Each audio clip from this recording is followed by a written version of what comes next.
trouble. Terrell started the year 32-7 at home. This year, he had won there just once, and today tried to end a 3-game losing streak overall as the Tigers faced the Oakland Athletics, 2 teams on top. Dave Stewart was going for Oakland. He had his own trouble. Walt Terrell on the mound, and there goes Terry Stein back. Takes it out to left field, 1-0 for the A's. Top of the third, still 1-0. McGuire, bounding ball to DeJesus, attempts the fourth. Everyone's safe, and the run scores 2-0 A's. Now with the bases loaded, Henderson goes up the middle. Carney Lansford comes in to score. The throw goes to third, but Ron Hassey's in there safely, so Mark McGuire comes in to score, 4-0 A's. That was all for Walt Terrell, and Mike Trujillo comes on in relief. Walt Weiss, with the bases loaded, takes this one back. It is into the upper deck, and that's a grand slam, 8-0 lead for the Oakland A's. They go on to coast to the win, 8-2, and they split the series with the Tigers, each winning a pair. Walt Terrell, meanwhile, loses for the 4th straight time. He's now 1-3 at Tiger Stadium in 1988. Darrell Evans did have his 13th home run of the year in a losing cause for the Tigers. At Yankee Stadium, New York and the Kansas City Royals. No score in the first. Willie Wilson on second, breaks for third. Slott's throw is nowhere near third base. It goes out into left field. Wilson scores easily. 1-0 Royals. Game tied at 2 in the 4th. Willie Randolph sends this one to right. Danny Tartabull after it, won't get to it. Henderson comes in to score. He doubled as well. Randolph has the double, and the Yankees lead at 3-2. The game's tied at 3 in the 7th. Frank White with a long drive to left. Ricky Henderson is back there to make the grab, but Tartabull tags and scores 4-3 for the Royals. Bottom of the 7th. Jack Clark drives it to left. Looks like this one might take care of the game, but Bo Jackson is back, waits, times it, leaps, and comes up with the grab to rob Clark of the home run, and the Royals go on to win it 5-3. It's the first time in 8 years the Royals have won more than they lost at Yankee Stadium, as they take 4 of 6 there this year. Minnesota's Twins, they're the closest team to Oakland in the AL West. It has not been a good weekend for the Twins at home, but at least it appears they're going to have the starting pitcher for the American League in Tuesday night's All-Star game in Cincinnati. It's not quite official, but Tom Kelly looks like he's going to be tapping Frank Viola for the call. Viola 14-2, leading the American League in wins and an earned run average, and unfortunately for the Twins, he was not pitching for them today against the Milwaukee Brewers. You get a little bored. Things aren't going well for your team. A tie game at 1. The Brewers try to dink out the run on the squeeze by O'Brien. Berenger to the plate, and Dale Swaim is out. Laudner with the tag. 1-1, we go to the 9th. Brewers with 2 on. This is a double play ball. Paul Molitor back to Keith Atherton, but they only get the lead runner, and they're lucky to get that much. So the 9th inning is alive with 2 on and 2 outs now for the Brewers, and Jimmy Gantner at the plate. Lofting this one to the alley. It'll bring in Darrell Hamilton and Paul Molitor. Couple of runs come in. The Twins get 1 in the bottom of the 9th, but the Brewers win again. They've won 6 of 8. They win today 3-2. Milwaukee sweeping the Twins, who have lost 4 straight. The Twins are 5.5 back. Dan Plesac picks up the save. You know, recently they clocked him at about 98 miles an hour. Break up the Angels today in Cleveland. They are at it again. Here's Scott Bales of the Indians on the hill.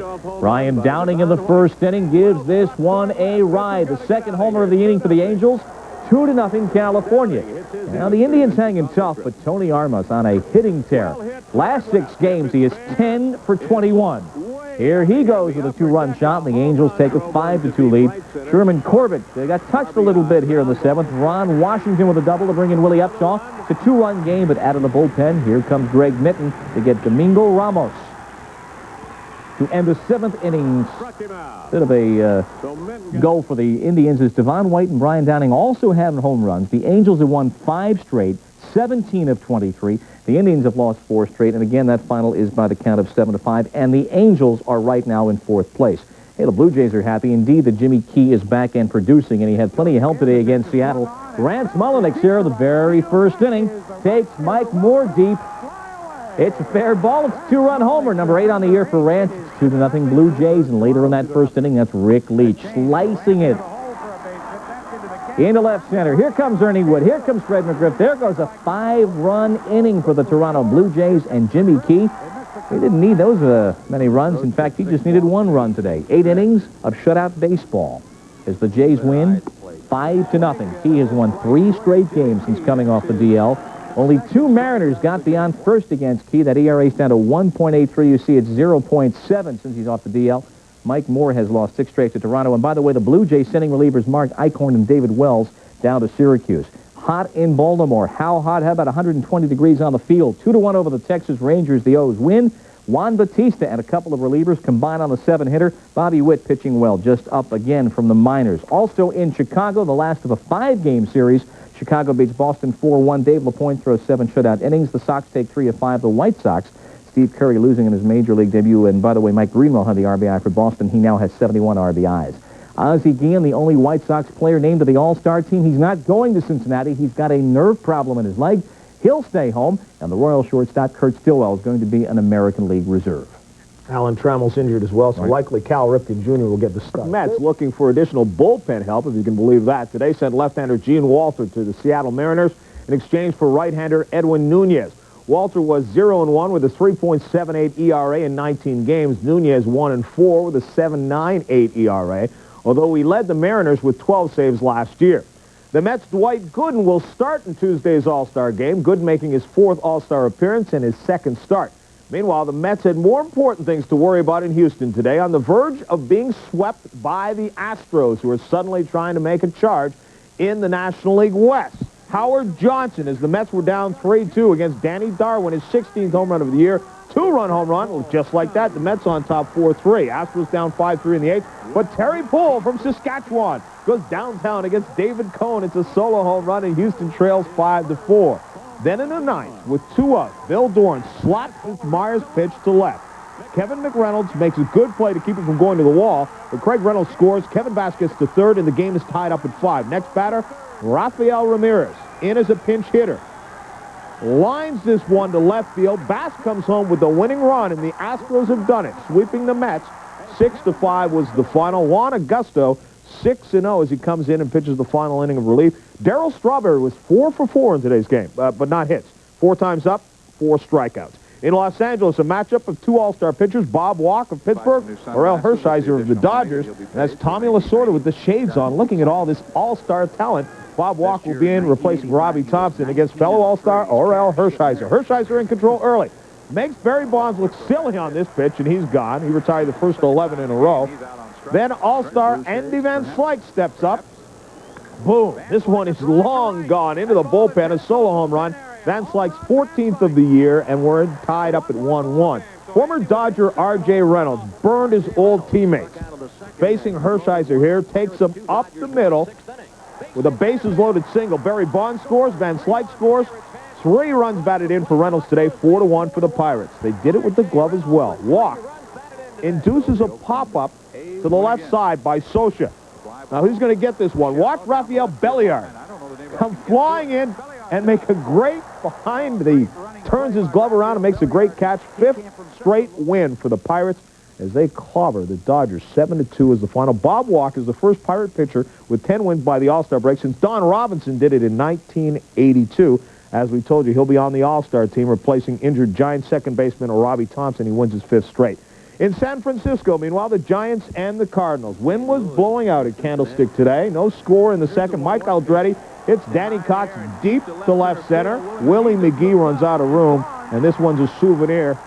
3rd home run of the year, 1-0 Giants. Top of the 5th, Tom Pagnazzi slaps this one to the opposite field and right. Fitzgerald comes in to score. Time the game at 1. But in the bottom of the sticks, Jose Uribe at the plate. Base hit just past Ozzy's glove. Donnell Nixon scores, and the Giants take the 2-1 lead. And that's enough for Terry Mulholland, his 2nd complete game victory of the year and his 2nd start of the year. Strikes out 5, including Fitzgerald to end the game swinging, and the Giants win it 2-1. The Giants win for the 5th straight time, while the St. Louis Cardinals lose for the 6th straight time. The Chicago Cubs going to the All-Star break only 7 games behind the Mets. And perhaps the biggest reason for all of this is right-hander Greg Maddux. He is right now the best pitcher in the National League. And today in San Diego, he showed no sign of letting up. And he got plenty of help from Andre Dawson against Eric Shaw. The Hawks' 34th birthday, and he celebrates with home run number 15 to give the Cubbies out to a 1-0 lead. That's in the 1st inning. Maddux facing Gary Templeton here in the 4th, and with one aboard, Templeton doubling here to left center field over the head of Dave Martinez. That'll bring in Tim Flannery. This ties the game at 2, but Maddux at the plate, not known as a great hitter. In fact, he said he hit only about 300 in high school. Rides this Eric Shaw delivery to the gap. Angel Salazar coming in from second. The Cubs take a 3-2 lead, and Rafael Palmeiro to Keith Moreland. Double play doesn't happen. Templeton can't handle it. Maddox coming in, and the Cubs win it 4-2. The Templeton error is key, and Maddox, 15 victories right now on the season. He, in the 4-2 victory, his 9th straight victory, 8 complete games, the most since Rick Russell had some 9 10 years ago for the Cubs, and yeah, he's going to the All-Star game. And the Phillies were in All-Star City. Cincinnati going to the break, and the commissioner says, you know, it's okay to wear shorts to work. And he was today, watching Eric Davis against Shane Rawley. Taking it to right with a man aboard, his 14th of the year, and you know that E loves to hit the Phillies. It's his 16th career homer against the Phils. 5-0 Reds. John Franco comes on to nail it down for Jack Armstrong. Luis Aguayo here chops it down to Chris Sabo.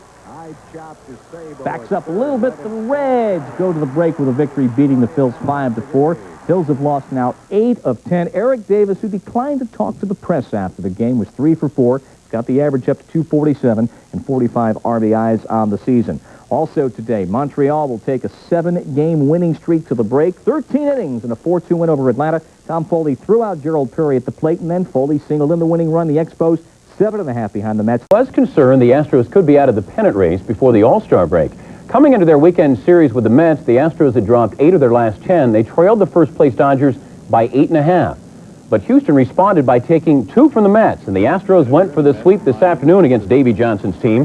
Bottom of the third, 2-2. And Bill Doran, the chopper that All-Star pitcher Dave Cone makes the routine one unassisted.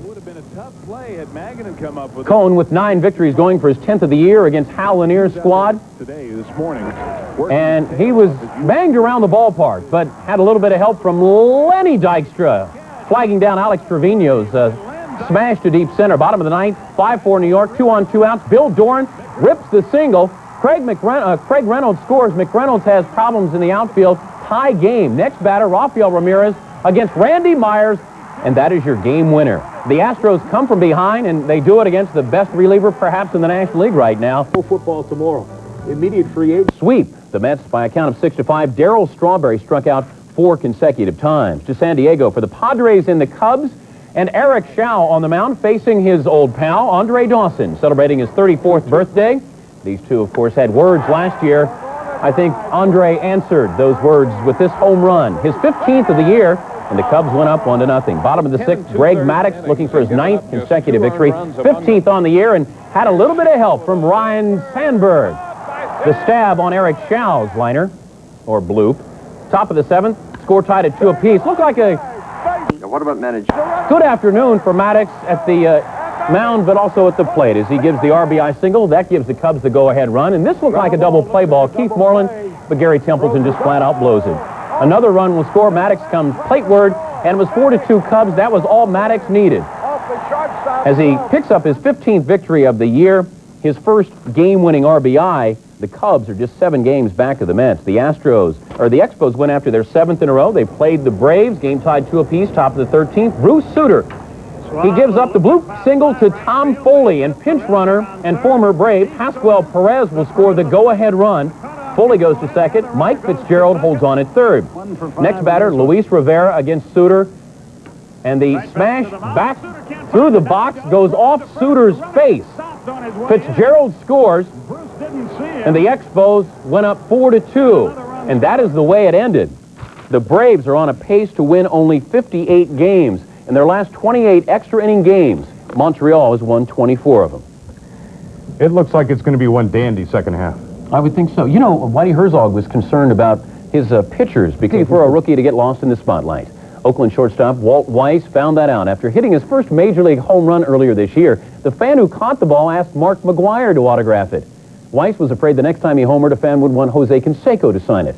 Well, Weiss would find out today against the Tigers as he went deep against Detroit, but we'll talk about that in a moment. That's Alan Trammell on the disabled list, made the All-Star team. Walt Weiss, 33-9 at home. Terry Steinbach said so. The home run to left, he had been batting in the low 200s, 1-0 Oakland. Top of the third, Oakland added to its lead, 2-0. Dave Henderson will make it 4-0. The base hit brings in Carney Lansford and Mark McGwire. And Sparky Anderson had a whole lot to think about this afternoon, thinking, how is this North Carolina Tar Heel star Walt Weiss going to hurt me?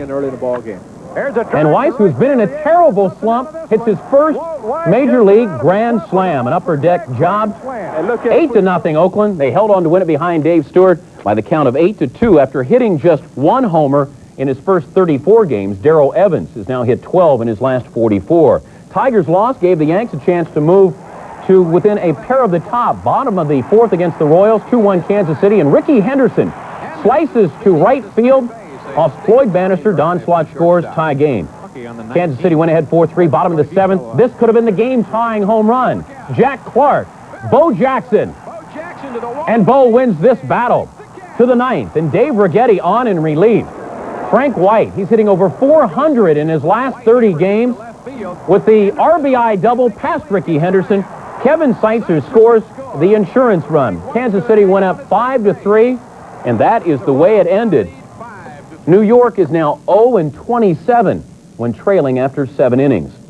To Cleveland's Municipal Stadium, 20,000 on hand.